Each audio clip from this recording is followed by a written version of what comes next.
All right. And good morning and welcome. Welcome, everyone. And welcome to our live this morning. And this is really like this is not like a fake live, but this is a real live. I'm actually this is actually Sunday, February, February the 23rd, maybe. Yeah, I think. So this is an actual live. This is an actual. Yes, it's the 23rd of February, and I'm actually live this morning right here in the studio. Hello, my name is Oliver Blue, and I am your host and guide and temporary teacher for the next hour. If you are familiar with me, then you know, this is how I do it. But if you are unfamiliar with my platform and my content, um, I'm basically here periodically where I share what I call advanced spirituality. I consider myself a spiritual junkie.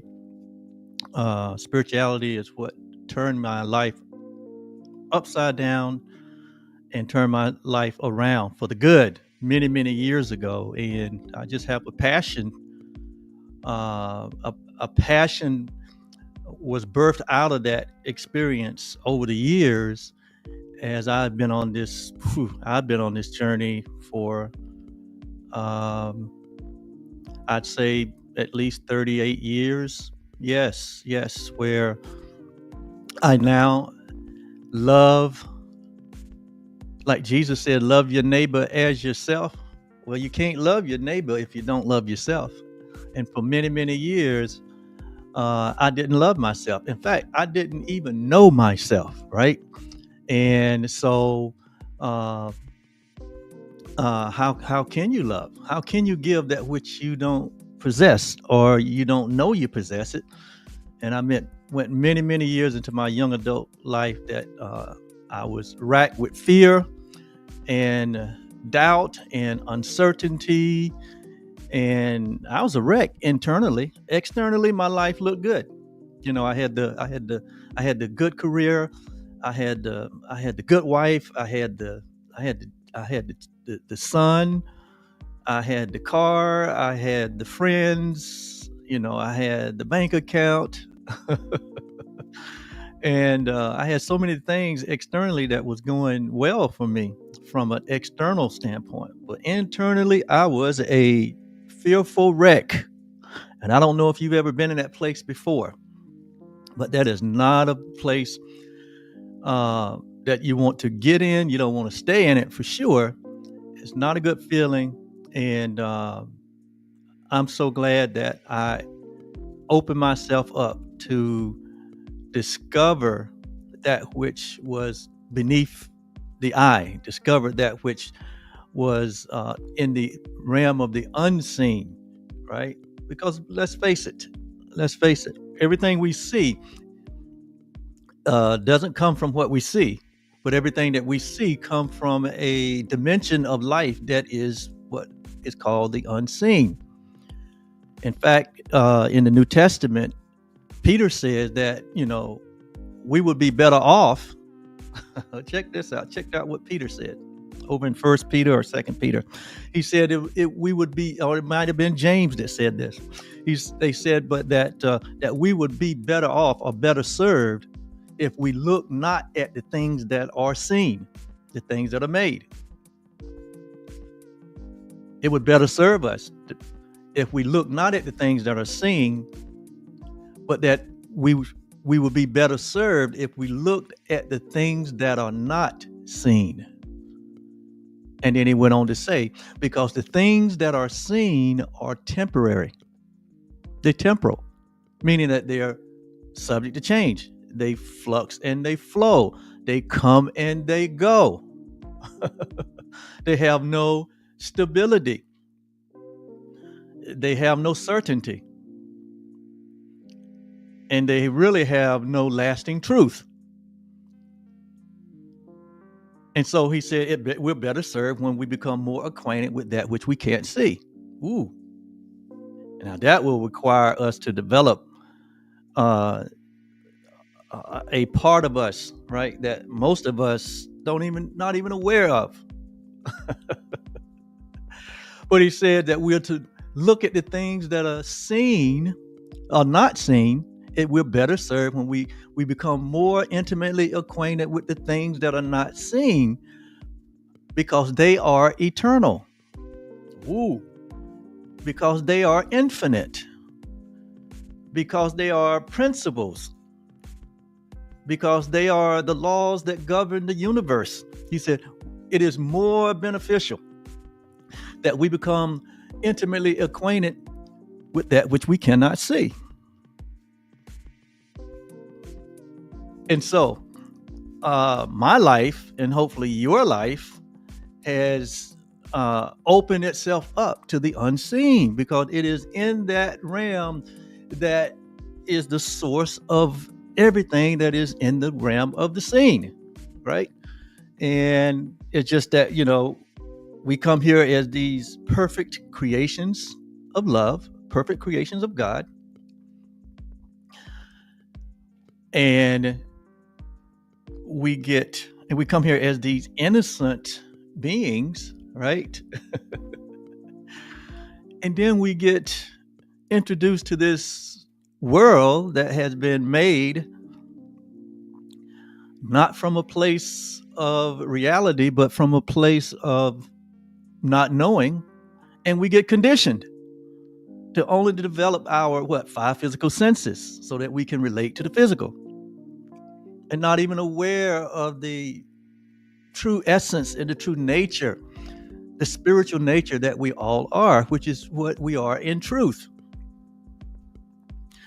I've said it here many times, and I'll continue to say it, that humanity, we are the highest creation of God. We're the highest creation of love. And do you know that we're the most uncomfortable in our own habitat? Humanity. I mean, you look around at all the other facets of life. You look at the animal kingdom, or you look at the vegetation kingdom. You look at the galaxies. You look at the heavens. You look at the ocean. You look anywhere around in our in nature at the other parts of our ecosystem. And you see that all of these other facets are very comfortable in their habitat. They're very comfortable in themselves. They're very comfortable with life. There's no anxiety. There's no fear. There's no thought or doubt of what you're going to eat, what you're going to drink, what you're going to wear. There's no worry about, retirement, or there's no worry about their offsprings. You look at the animals. Let's just look around you in nature. You see the trees and the grass and the fields and the meadows. There doesn't seem to be any chaos or division or separation or strife. You look up in the heavens, and you see the moon and the stars and the sun and the sky and the clouds and the rain and all that happens in that stratosphere. And there appear to be complete harmony at all times, complete stability, complete trust, complete certainty. But when it comes to us, when it comes to humanity, oh my God, we're the most uncomfortable species in all the planet, on the entire planet. We're not comfortable in our habitat. We're not. A lot of us are not comfortable in our own skin. We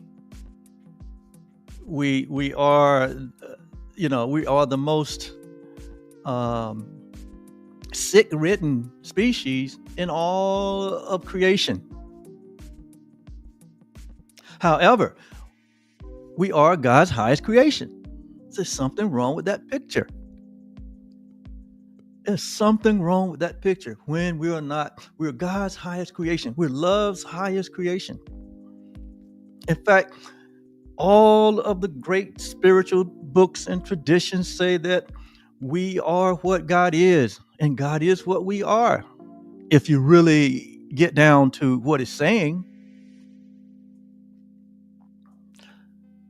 But how can that be and result in most of humanity? We're so uncomfortable with ourselves. We're so uncomfortable with each other.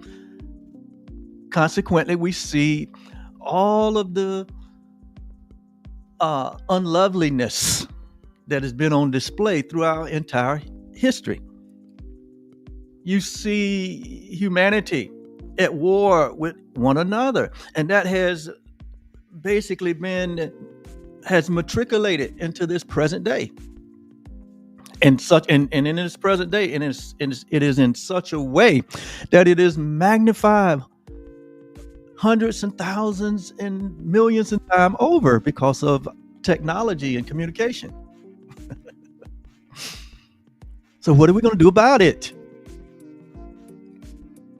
And that's one of the motivations that I have for creating, this platform, for creating and giving my time and my resources and energy into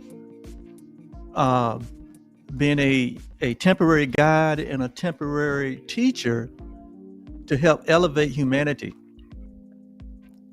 out of its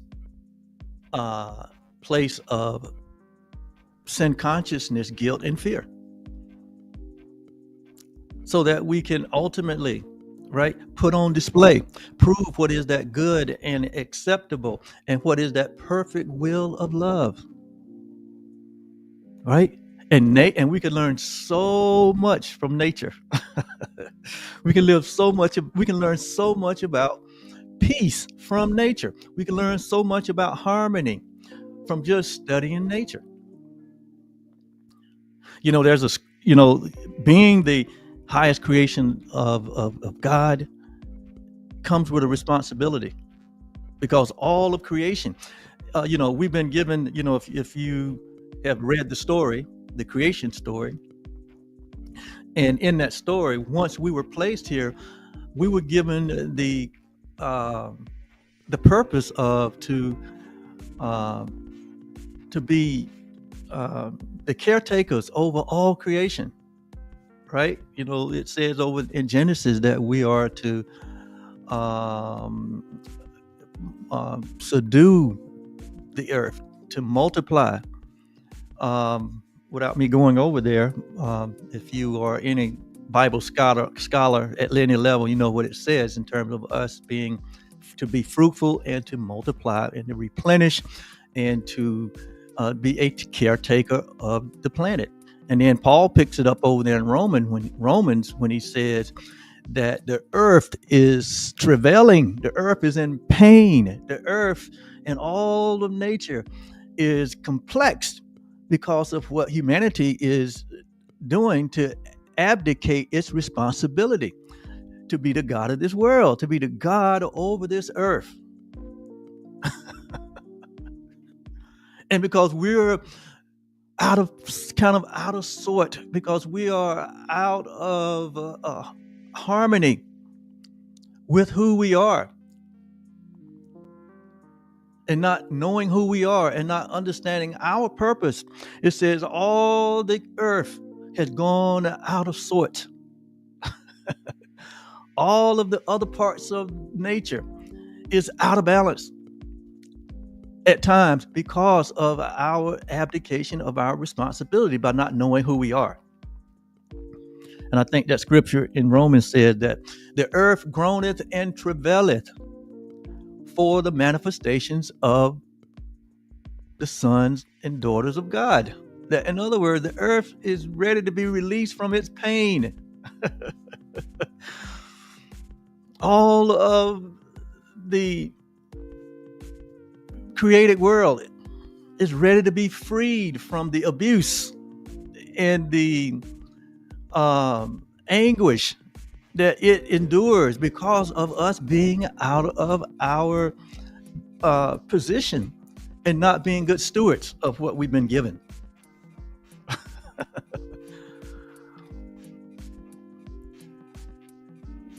So how do we correct that?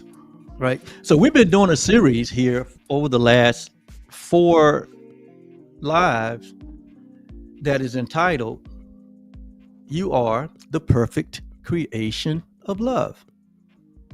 Yes. You are, I am all humanity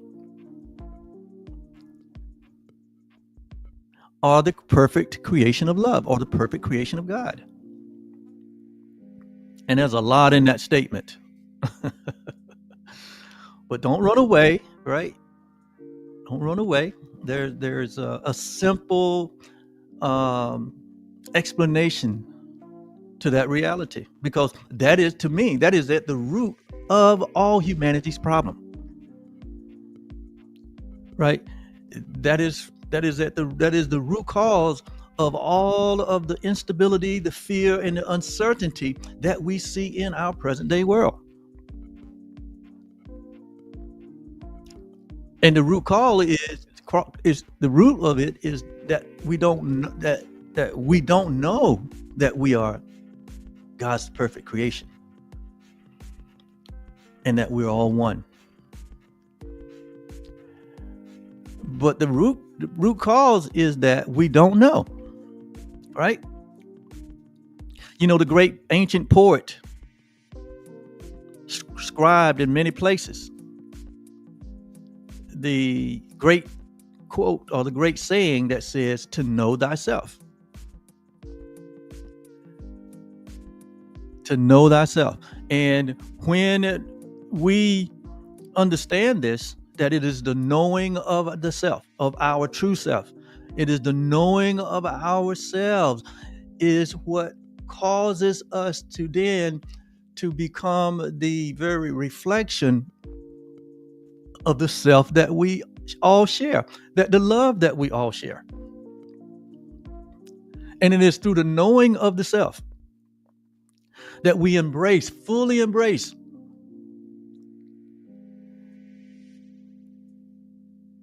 the love that is in all of us. We fully embrace the fact that out of the one source, out of the one life, out of the one God, out of the one love, that we all were brought forth. Not as these separate individual selves, but we were brought forth to be like a reflection of the one being,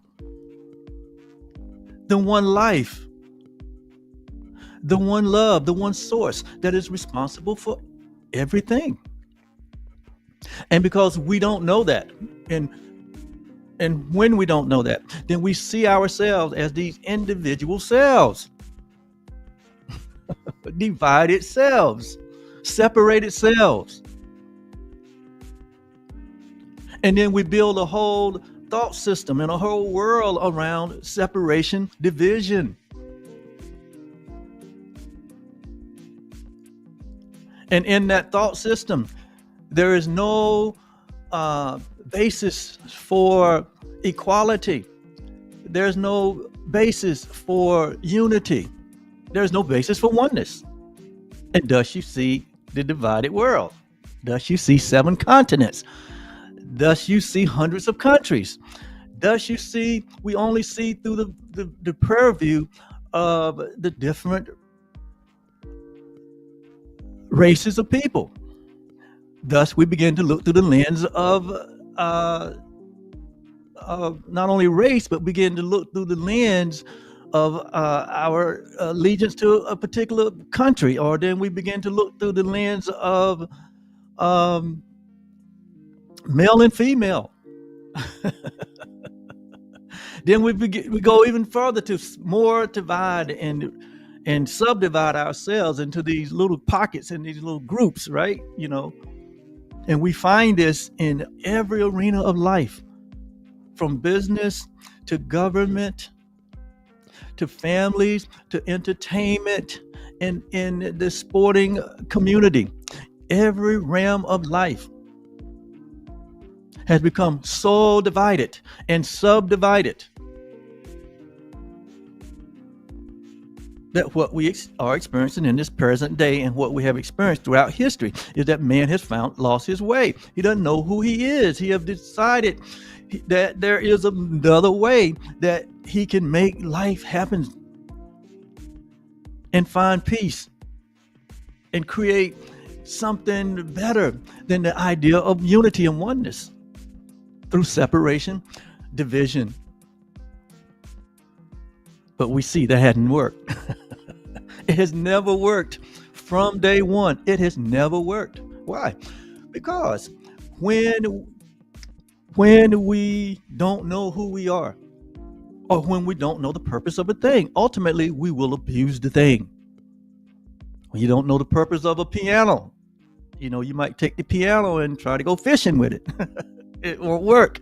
When we don't know the purpose of a refrigerator, then we may try to use it as a sailboat. It won't work.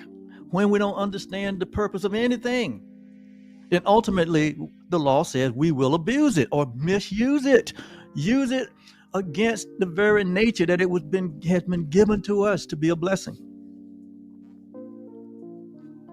So when we don't know the purpose of humanity, when we don't know who we are, when we don't know thyself,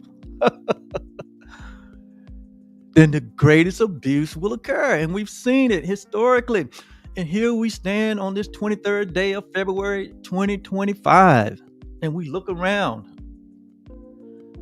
and we see the vibration of fear, chaos, instability, fear, uncertainty that is running rampant through the hearts and mind of humanity all over the world. So this series that I've been doing on You Are the Perfect Creation of Love is me making an attempt to point humanity to where the real problem and what the real answer is. Technology will never solve our problems.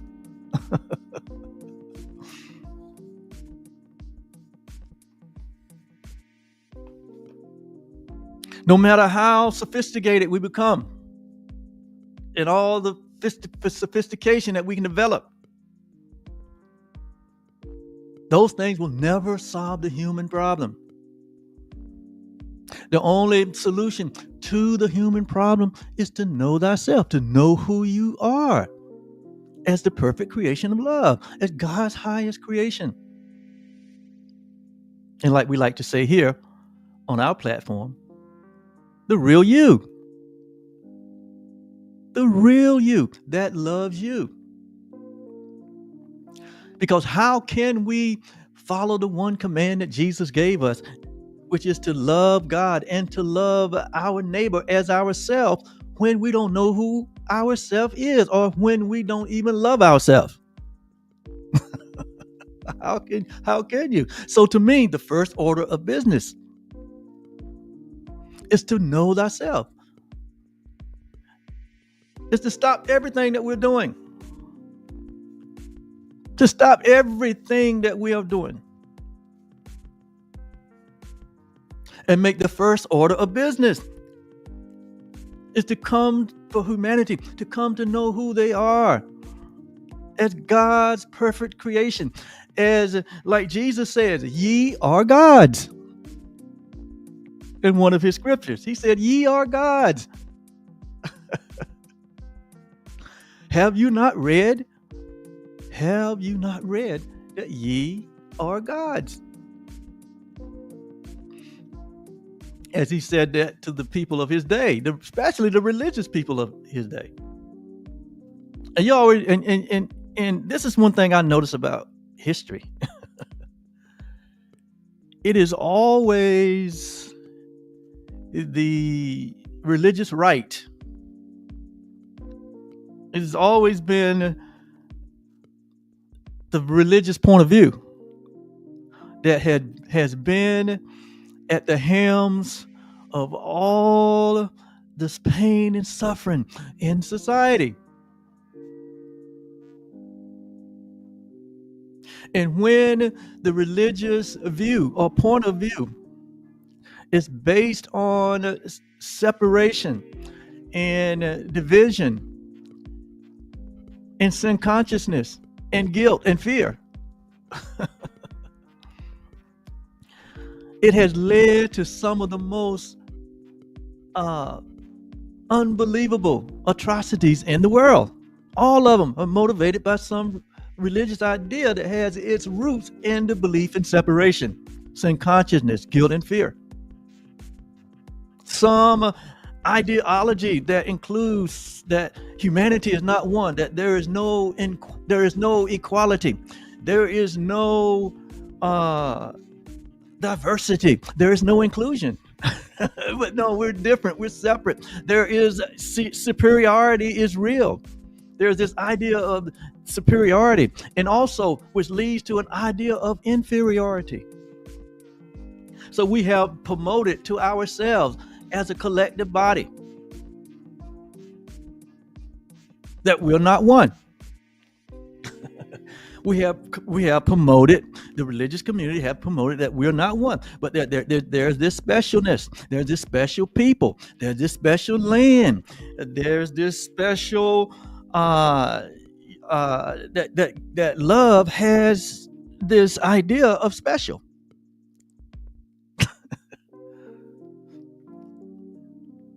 Well, there's no specialness in love. Pure love has no specialness. There is nothing special about any of us in light of any of the physical attributes. There's nothing special about us by way of our origin. There's nothing special about any of us from love's perspective by way of any of the labels and the categories that we have made to be a substitute for the reality that all of us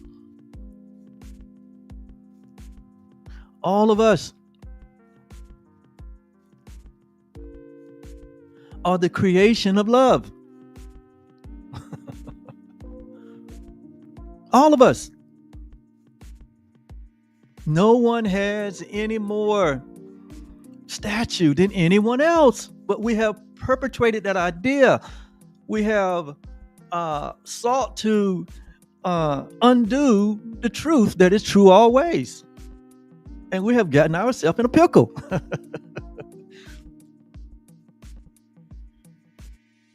I know I get a little animated when I talk like this.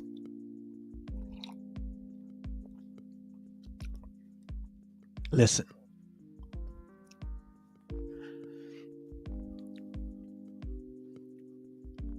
I've been doing this for, I don't know what. I've been doing these live, I don't know, 4 years maybe. And one thing you notice, and probably have noticed if you've been following me, that I don't get much into specifics. I don't get much into specifics. I don't address, a lot of time, I don't address current events. My mission, right, is to render into God what is God's. Render to love what's love, is to express love and to share love, and to share the principles, the universal principles that are a reflection of the changeless reality that we all are part of. I'm all about sharing the love. But today I'm gonna, just for a little bit, appease some of my listeners who are always prodding me to say, Oliver, your messages are great, your ideas, the things that you say really bless me and cause me to see things differently. And however, what about what's going on?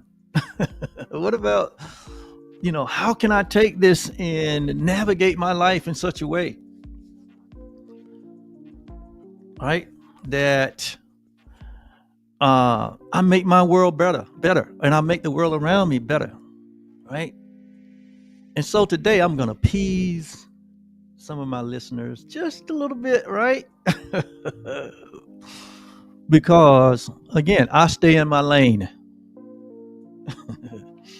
and my lane is speaking the truth in love, not necessarily into specifics, but I speak the principle of the truth in love. But today I'm gonna dabble a little bit, just a little.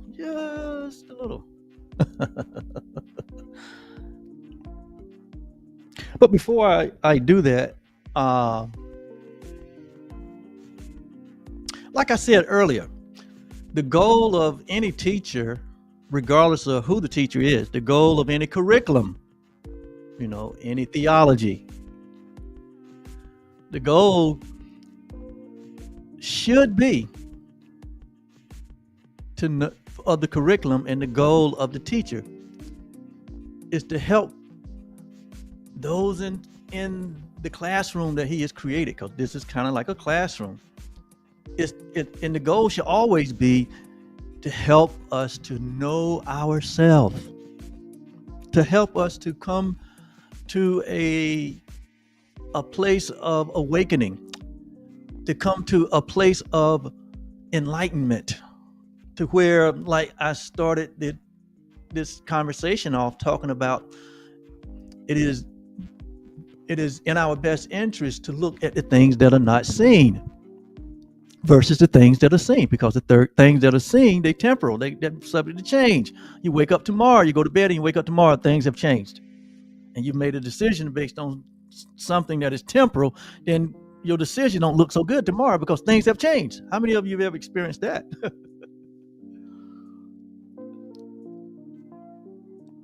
But we're better benefited when we look at the things that are not seen. When we talk about things that are not seen, we're talking about things that are eternal, things that are infinite, things that are changeless and timeless and formless, which is really what is determining the outcomes and the results and the experience that we have in our journey in life.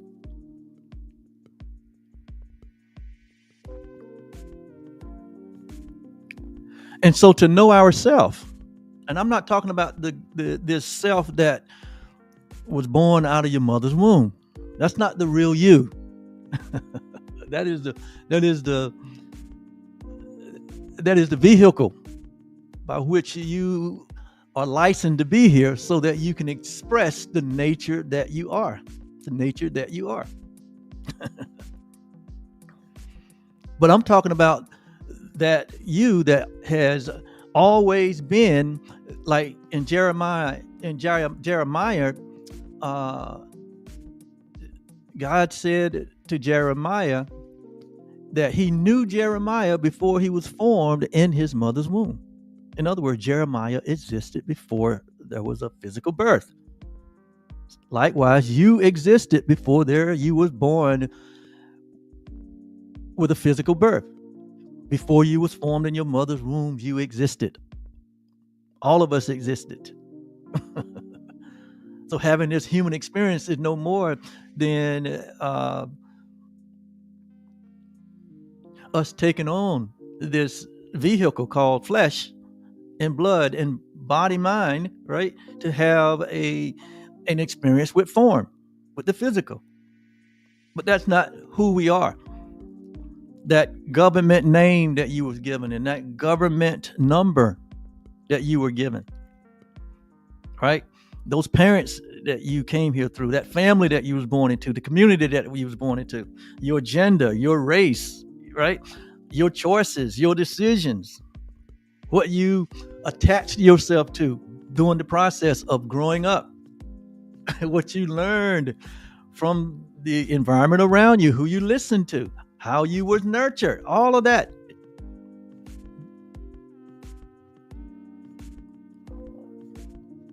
None of that changed who you really are. None of that changed who we are.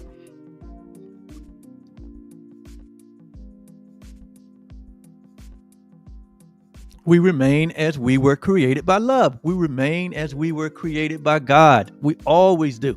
Our nature and the essence of who we are can never ever be changed. Nothing you have ever done in your life has really changed who you are as God's highest creation, as the perfect creation of love. Nothing that you can ever do can change who you are.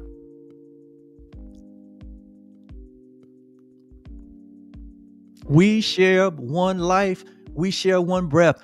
We share one being. And this human life is no more than these individual expressions of the one being, the one self. Boy, if we can just grasp that concept, then we will begin to really know ourselves. We will begin to know our neighbor. We will begin to love ourselves and be able to love our neighbor as ourselves, because we would understand that all humanity is ourselves.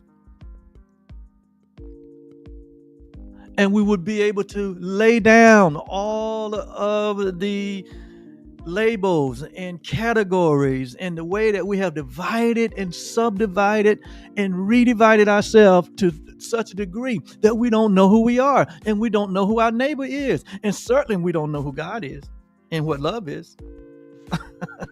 Because it's all the same. We don't understand that it's all the same, that what I do for my brother, I'm doing for myself. Jesus said it this way: as much as you done it to the least of these, my brethren, you have done it to me. And he said it because he knew who he was. And he understand the oneness. He understand the he understands that the love that we share. He understands that we all have been crowned with glory and honor that comes from God only. It comes from the unseen. It came from before the world was formed. I knew thee. It comes from the fact that we are these infinite beings, meaning we have no beginning, we have no end. We always have been. We just are. We just is. I am, as the scripture says, that I am. You are that you are, and you can't change that. No matter how bad it looks in our current day, no matter how much hatred, vitriol, polarization, no matter how bad our politics look, no matter how bad it looks in terms of the lack of civility, no matter how bad it gets, no matter how much you may feel that you have been unfairly treated, no matter how corrupt and unlawful parts of humanity display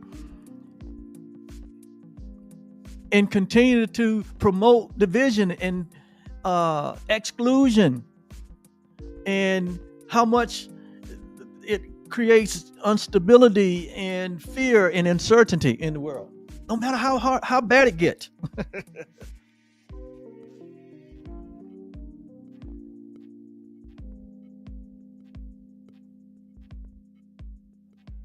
When you know who you are, and when you realize that in reality there's nothing but love,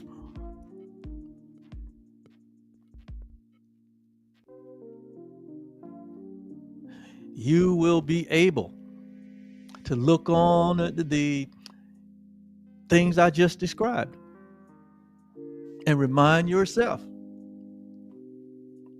that what you see is temporary. It's subject to change, and it's going to change. And ultimately, it is going to be the purposes of love or the purposes of God that shall prevail over time. It's going to be the purpose and the will of God only, the will of love that will eventually prevail in life.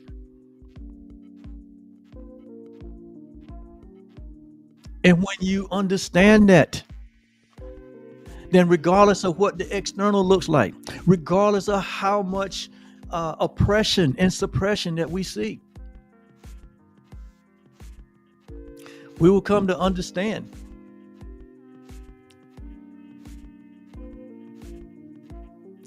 that in time, only the purpose of love shall prevail. Only the purpose of oneness, only the purposes of God shall prevail. Many other plans that are in a man's heart, but it's the purposes of God that shall prevail.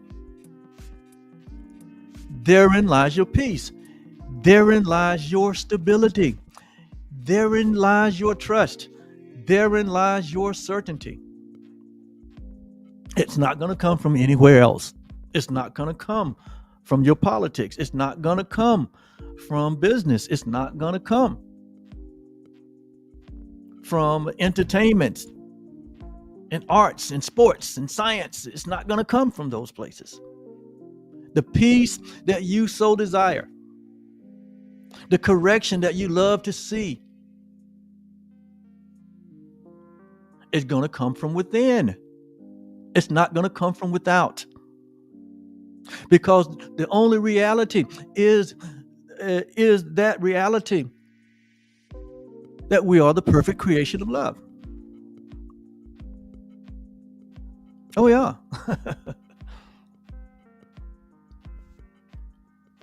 So when we have this understanding, and then when we come from a place of love, then from that place of love, we get inspired. We get inspired to do certain things. And it's from that place of love that we get inspired to take certain action, to extend our love in a specific way.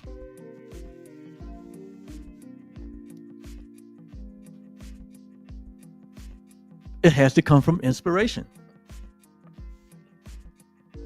And it has to come from love. But when it comes from a place of separation and division, when it comes from a place of fear, when it comes from a place of anger and unforgiveness, it's only going to exacerbate the problem. It's only going to exacerbate the problem. So when we look out into our current 2023, 2025, February the 23rd,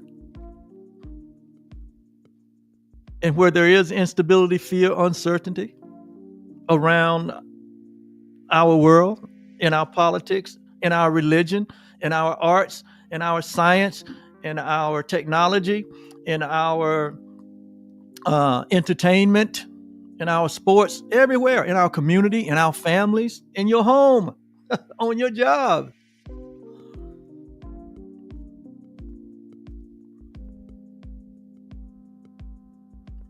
The solution is not external to us. The solution is in the heart of every human being.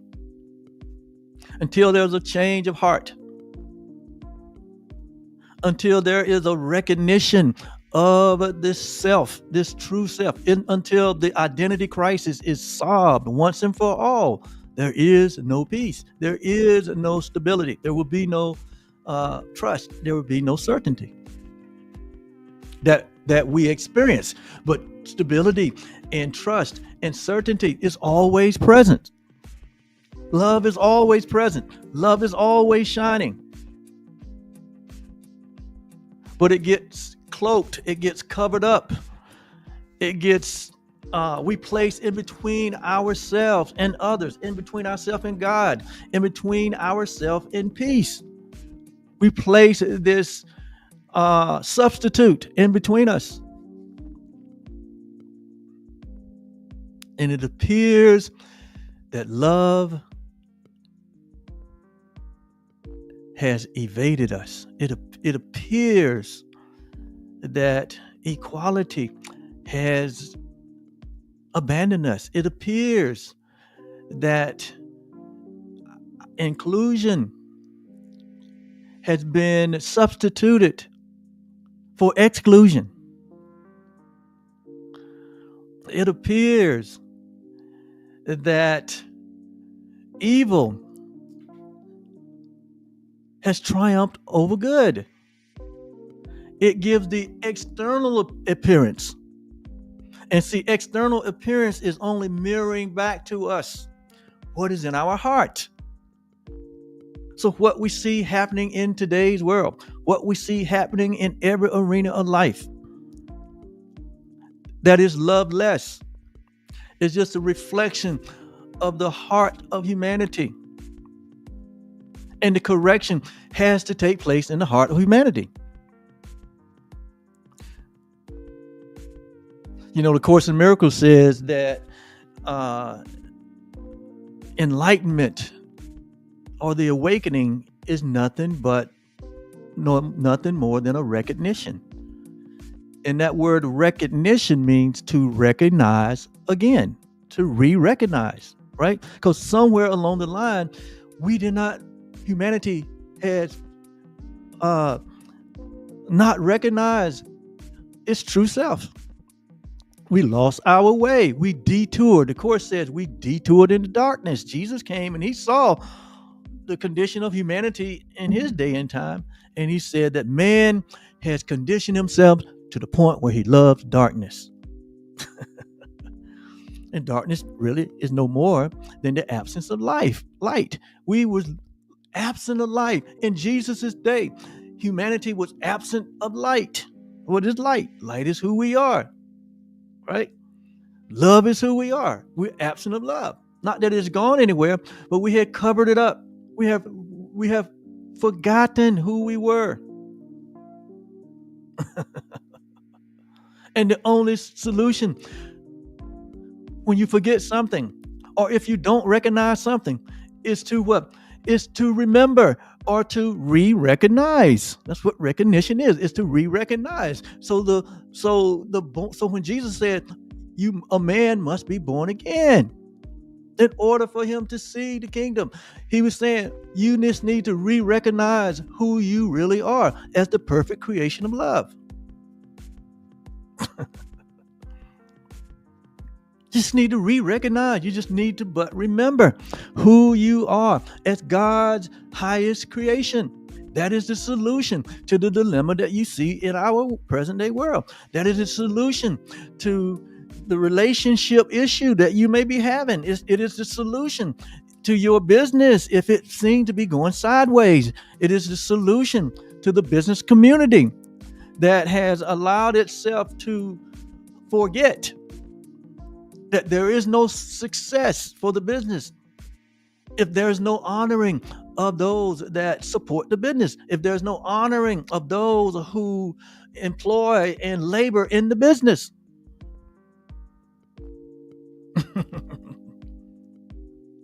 In the governments, our governments, and the governments around the world, where there is a dialect of duty, where there is a situation where a leader is put into a place and he forgets who put him in the place and for what purpose.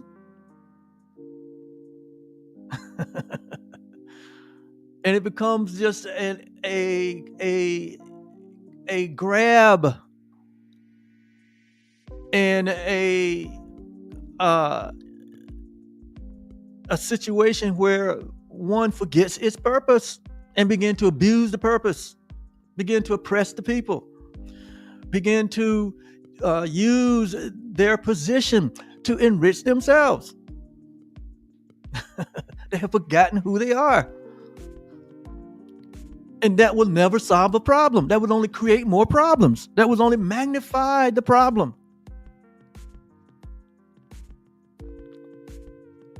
And look, all you got to do is look through history. Look down through history. And what you see is time after time, repeating over and over and over again. where men and women in leadership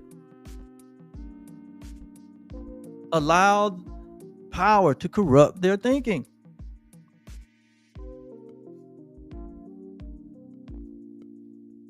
And ultimately they end in ruin. Not alone ruining other people's lives, but end up in ruin, the person themselves.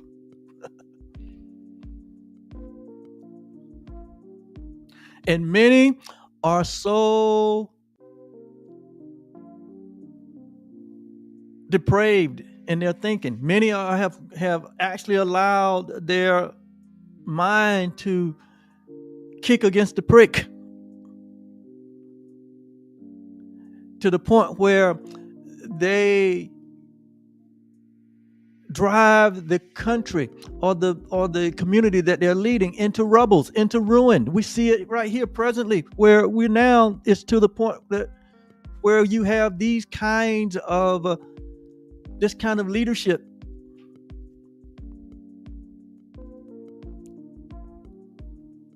that has become so self-serving that they will completely destroy entire countries into rubbles,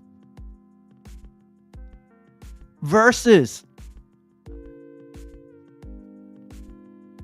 accepting the reality of the oneness that we share, versus allowing everyone to have equality and for everyone to participate equally,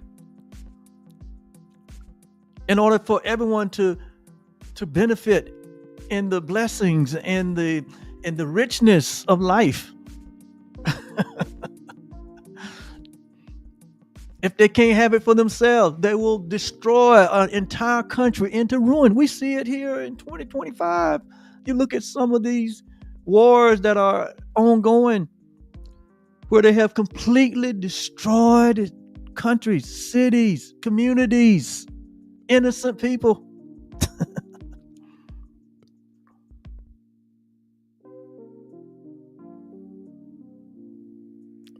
Instead of letting everybody participate equally and fairly, and everybody eats and everybody enjoy and everybody love. No, they're promoting specialness, and if they can't have it their way, they will tear the whole house down. Where is that coming from? That's coming from not knowing who you are. That's coming from resisting the truth that is true always. But if we're going to end all suffering, if humanity is going to end suffering, he's going to have to wake up. He's going to have to wake up. He's going to have to listen to his heart.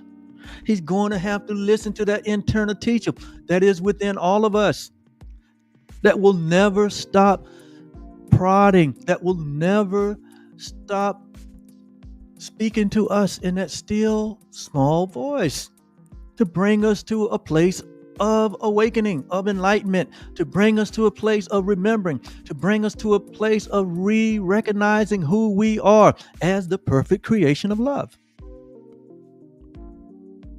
There's no other solution, man. There's going to be no other solution. Jesus brought us that same resolution. He brought us that same answer. He saved us from our own self by bringing us the truth that is eternally true, and says, ye are gods. Ye are love.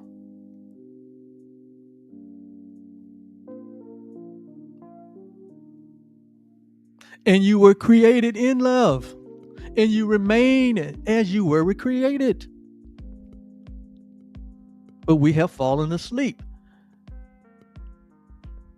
by an idea, a tiny mad idea, that we're these separate individual cells, that we're separate from God and from each other. And then we've created a new mind, or an alternative mind other than the mind of Christ. We have moved away from God consciousness, from Christ consciousness, to a fear-based consciousness that creates class and differences. We think that we have come up with a better idea than truth. and and all we have to do is look at our history and see that men have tried and tried all through history to create something or to make up something that it would be better, right, than that which is principle centered in love. And we see the mess that has been made.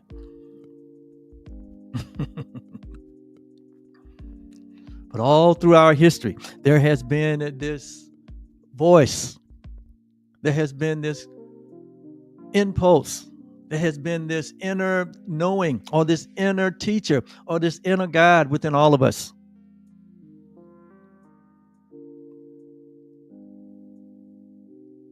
Prompting us to wake up to the truth. Prompting us to consider our ways, that they're only leading to destruction. But that there's a way that seemeth right to humanity, but it only leads to destruction. And that way that seemed right to humanity is this way that has its source in the belief in separation, in the belief in division, in the belief in specialness. That some are special than others. That there's a difference. That love makes a difference. There is no difference in love. Love is all encompassing. There's only equality in love. There's only inclusion in love. And love's expression is diversity.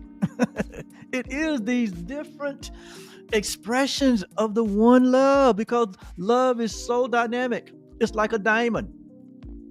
It has many facets. It has many expressions. You are one of those expressions. All humanity are one of those expressions. None is special or more of value than another. When you look at a diamond, and depending on where you look at it, there's a different beauty in the diamond. So love is in all of humanity. When you look at the diversity of the human form, the value is not in the form. The person is not the form, but the value in the reality is that which you can't see is eternal, and that what you're really looking at is God. What you're looking at is love. What you're looking at is light, and light has so many facets. If you ever notice that when you look up at the sun on a sunny day, then you see these beams that extend from the one source, the different beams, the light beams, the sun beams, right? None of the beams are identical. They're all different. But what's common in all of them is that they have one source. What is common in all of them is that they all emanate from the one source. When you go to the ocean and you observe the waves as they come into shore, every wave is different. Every wave has its own dance, has its own delight, has its own expression. You can't find two waves just the same that comes ashore. But within each wave is the same essence, the same quality. You can find the same quality that is in one wave is in the depth of the ocean. And what is imminent, what is evident, and what is uh, what is assured is that each wave will what? Retrieve back into the ocean. The wave was just a temporary expression. The sunbeam is just a temporary expression of the one source, the one ocean, and the one sun. Likewise, our human experience is just a temporary expression of the one love that we all share. Our individuated expression in form. It's just a it's just a temporary expression of the one love, the perfect love, the whole complete love that encompasses all of us. And when we try to break that up into pieces, when we try to break that up into and divide and subdivide that into another idea of separation and individuality, and layer over that specialness, and to lay specialness over top of that, and add ideas like superiority. One expression is superior to the other, and when one embraces an idea that they're inferior to another.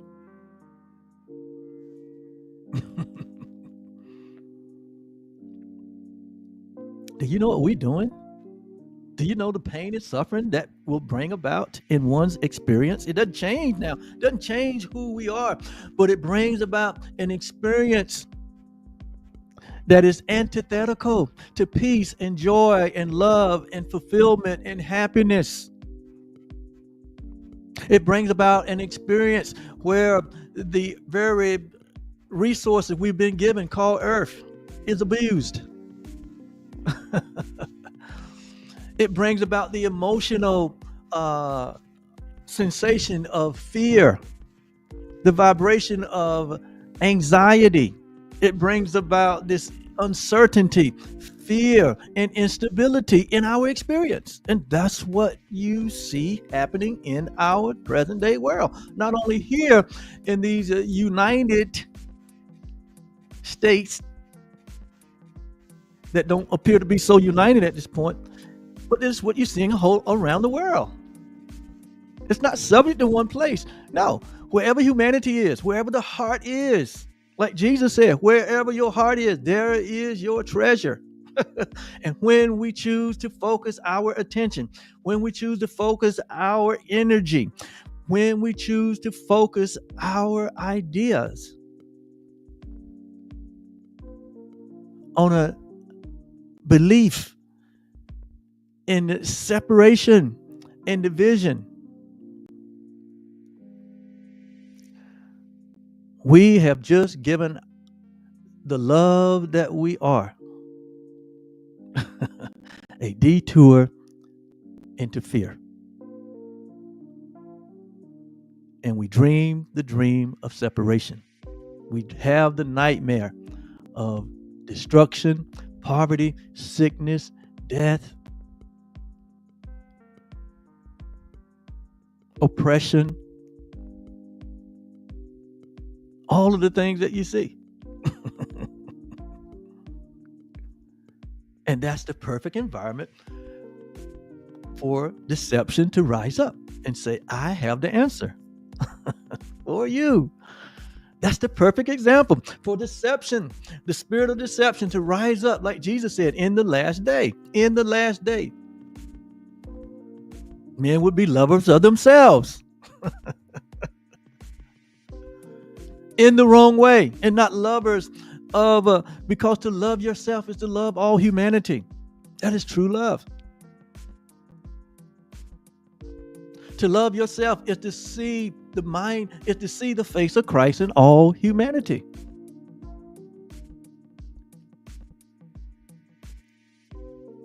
To love yourself is where we create the environment where all of us sit around the table of love and we have a big feast. No one is excluded. No one is looked down on.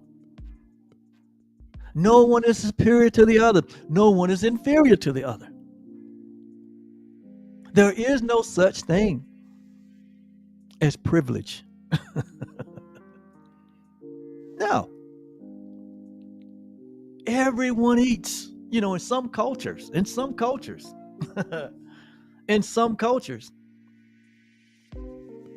like where there's like in some cultures, they've kind of got this. Just a part of their, it's a part of their DNA, I guess you could say. In some cultures, in some communities. In some communities, like when the family comes together, because inside any family, there's, those that contribute to the cause, and then there's those that never contribute to the cause.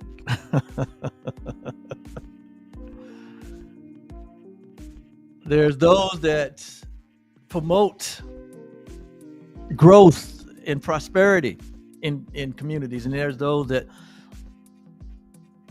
don't contribute so much, and that's okay. But in some cultures, like when they have family reunions, like when the families come together, it doesn't matter what your plight has been. It doesn't matter that you have kind of robbed the family. It doesn't matter that you, whatever, right? You fell on hard times, or you hadn't been the best citizen in the family. You hadn't been the best representation. But in those cultures, when the family comes together for a family feast, for a family reunion, I guess you might say, they're going to make sure that what? Everybody eats. Everybody enjoyed the feast. They are able to lay down. They are able to lay down. They are able to forgive. They are able to let go of someone that may have been still in a crisis or been challenged. But everybody comes together and eats. There's no one left out. There's no exclusion. You are part of this family. Come on, we gonna love you. But there are some cultures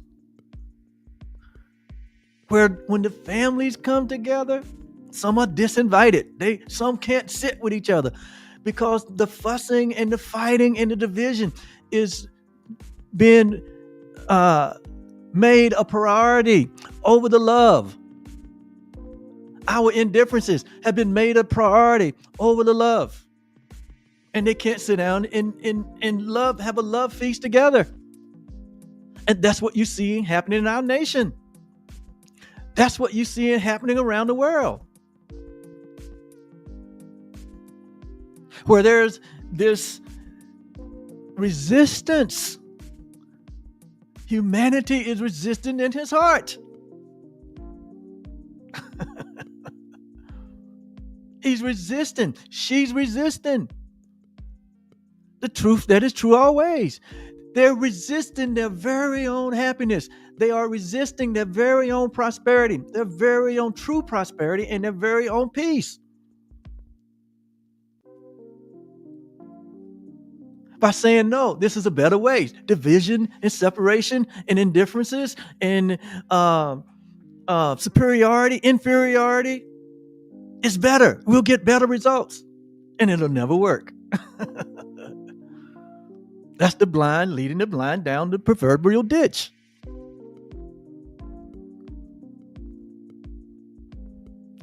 All right, that's about enough of what I'm going to address as far as, what may be happening. I hope that helps. You might be asking, well, what do I do, Oliver? Like I said, the first thing we do is to remind ourselves who we are. The first thing we do is remind ourselves that we're the perfect creation of love, and so is everyone. It's just that everyone doesn't know that.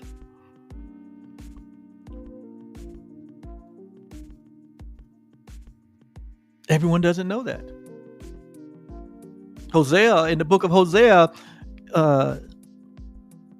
God spoke to Hosea and said, my people are destroyed because of lack of knowledge, a lack of knowing. That word knowing has to do with an intimate, having an intimate awareness, having an intimate acquaintance with the self. When you intimately know yourself as love, that's knowing. See, knowing is the ultimate goal. It goes beyond believing. It goes beyond hoping. It goes beyond faith. When you know something, you know that you know. That is the goal of our human experience, to come to know ourselves. Paul said in one of his dissertations that he said that I may know him. He's referring to the Christ. But what Paul didn't know is that he was the Christ too. He was talking about himself, that he would come to know himself as the Christ.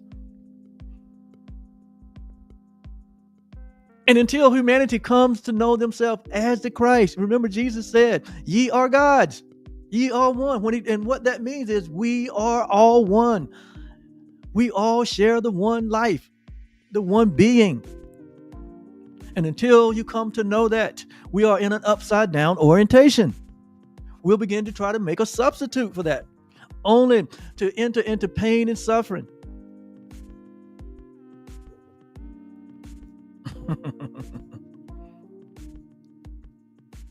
So the first thing you do is remind yourself of who you are, and that you remain as love created you, as this whole and complete.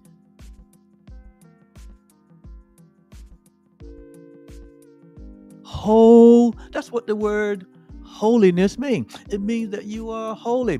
That means you are whole and you are complete. And you didn't make yourself that way.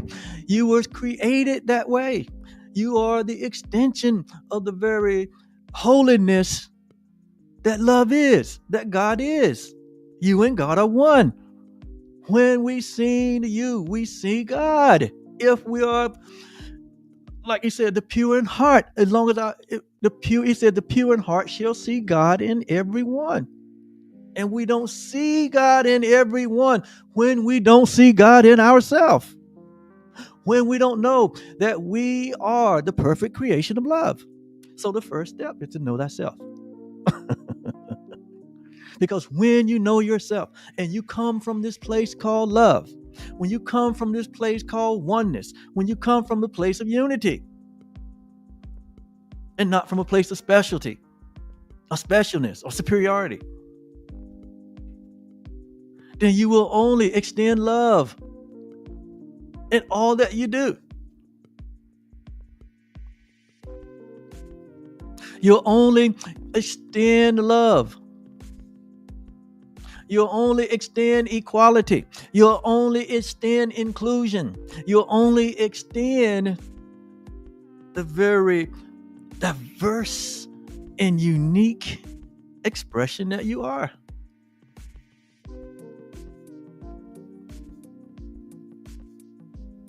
And then I'm going to share with you something. I'm going to close out by sharing with you something here out of 1 John chapter 4.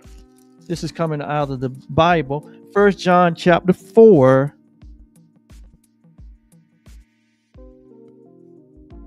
verse 16 and 17, 18. I'm going to finish there. How about that? So if you want to reference where I'm reading from right now, it is 1 John chapter 4, verse 16, 17, and 18. I use my Bible today. I use many different resources when I teach and when I share these principles.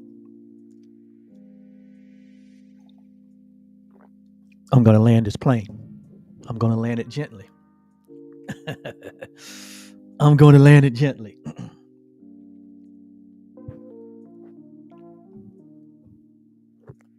So, verse 16.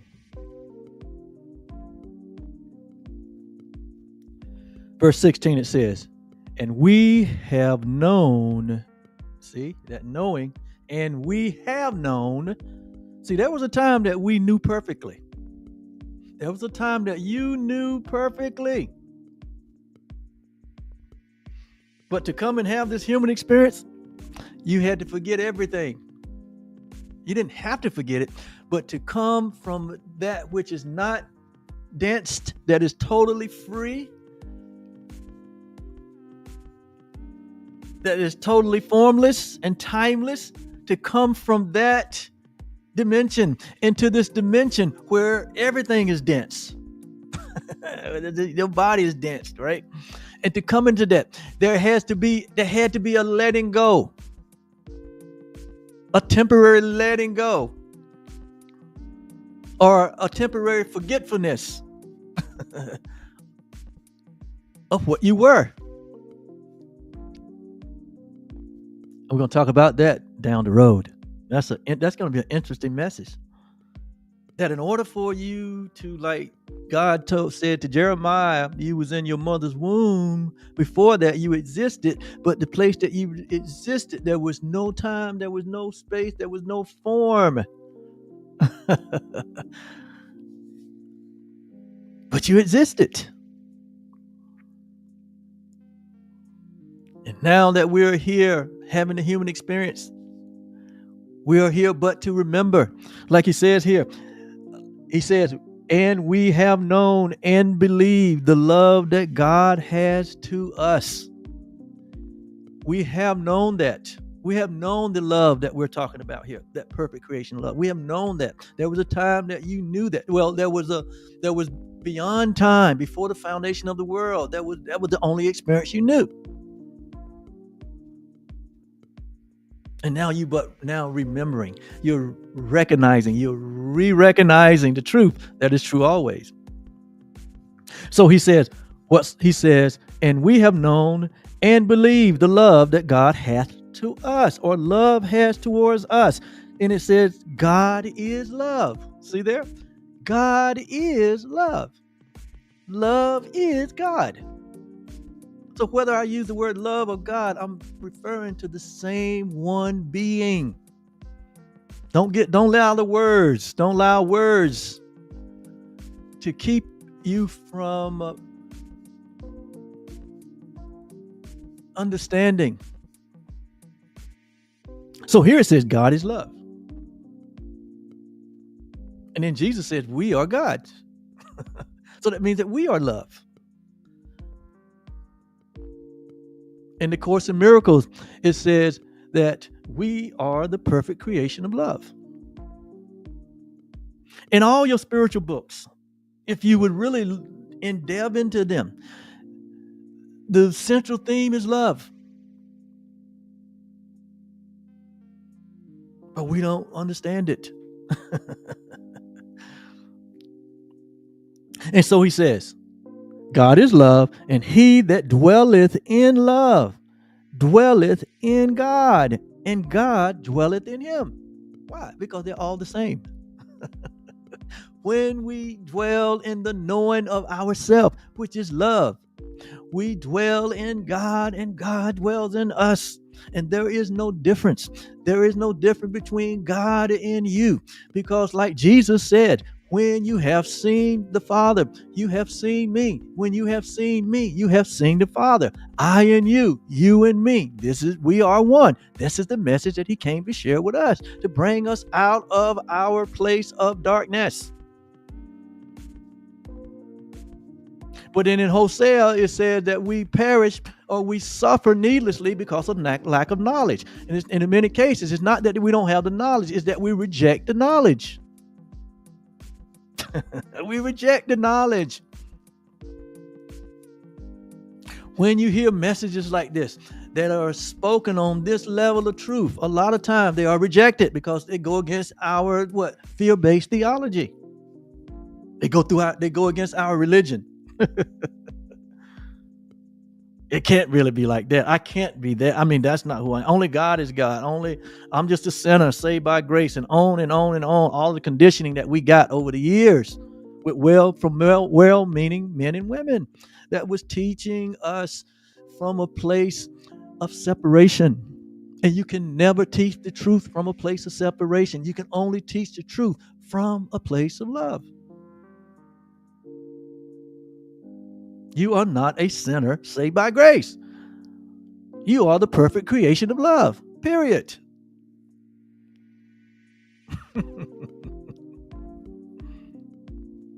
I know that goes crosswise to a lot of people's thinking, but hey, a lot of things Jesus said, guess what?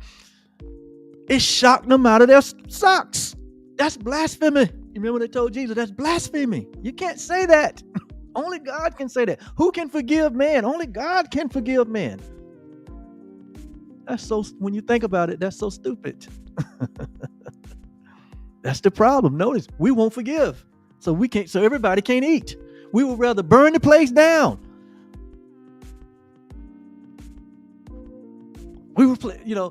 Some countries, they would burn the cities and the place down to the ground. They would blow it up, bomb it up, instead of coming together and allowing everyone to eat. Instead of forgiving and loving one another. That's so stupid. So stupid. And they call themselves leaders. But even more stupid is we'll follow these leaders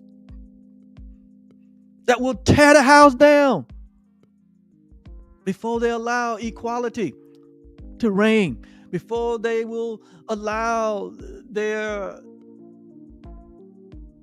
special interests not to be served. They will burn the whole place down.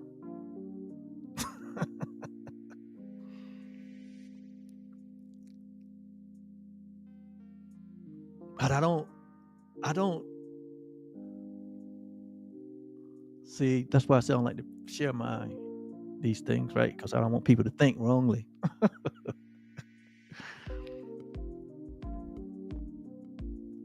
But that can't happen without our permission, without our giving over our credence, giving over our power to that madness.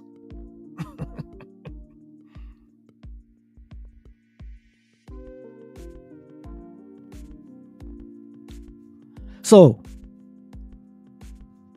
God is love. And so if God is love, you have to be love. Because he that dwelleth in God dwelleth in love. Or he that was created by God is created in love. Because love can only create like itself. And in verse 17, it says, herein, in the fact that God is love. And love dwelleth in all that God creates. And God created you. He said, herein is love made perfect. Or herein is the perfect creation of love, or the perfect experience of love. He said, in this is love made or experienced in a perfect way. So that we may have boldness in the day of judgment. When is the day of judgment? The day of judgment is right now. And are we judging ourselves according to love, or are we judging ourselves according to the belief in separation? Are we judging ourselves according to love, or are we judging ourselves according to fear? He said that we may have boldness in the day of judgment. The day of judgment is now. The judgment day, God has already judged us in creation. And he said that we are the perfect creation of love. There's no more judgment to come.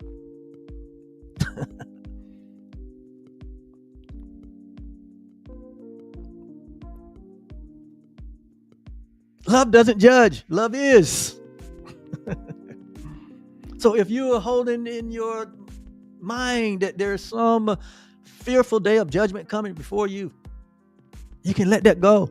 That's only creating fear in you. It's not true.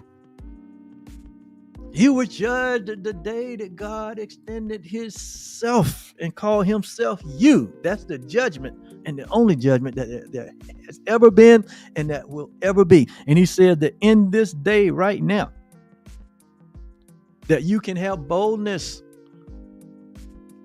because as he is, so are we in this world. It's right there. As love is, as God is,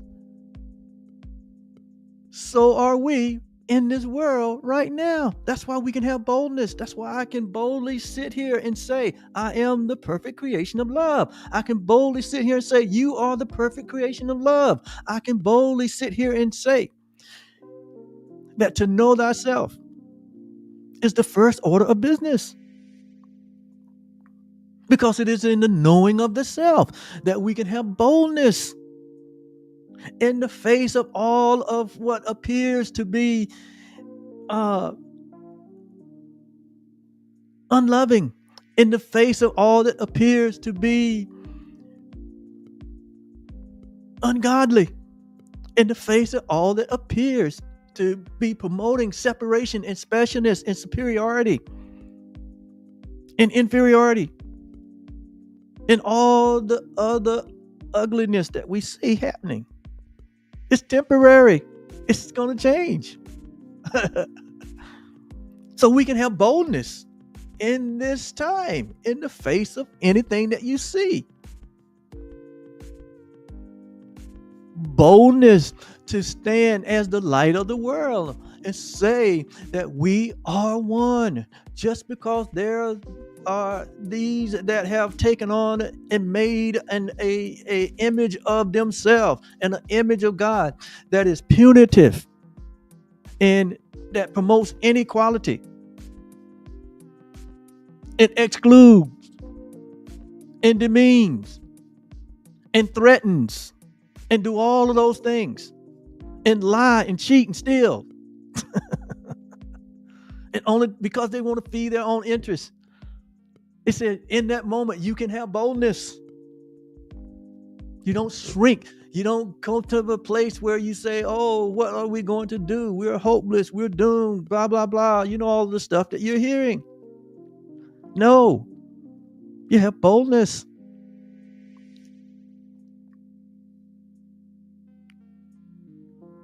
And any action that you take is inspired.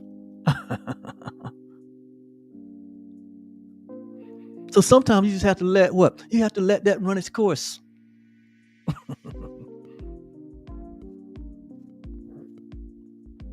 Because the correction has to happen in the heart of men.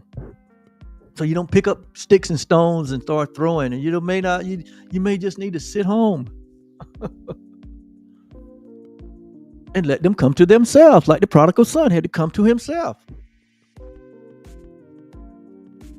And it says that you may have boldness in the day of judgment, because as he is, so are we in this world. So you are in this world just as love is and as love always been. And not only you, but everyone. And then it says, there is no fear in love, but perfect love casteth out fear, because fear has torment, and he that feareth is not made perfect in love. So there you have it right there. What do I do? That's what you do. You allow love to have its perfect work in you. You allow yourself to accept the reality that as God is, as love is, so are you in this world right now in 2025, February 23rd. I'm going to have to stop right there, because if I don't stop, I won't be able to do with this video lesson that I just made what I want to do with it, and that is to share it around the world. So I'm going to stop right there for the sake of time. I know I've said a lot. Thank you so much for being with me. If you enjoy this, there's more where this come from. And I invite you to come and join me anytime that I'm live. Have a great day. Selah. Peace. Bye-bye.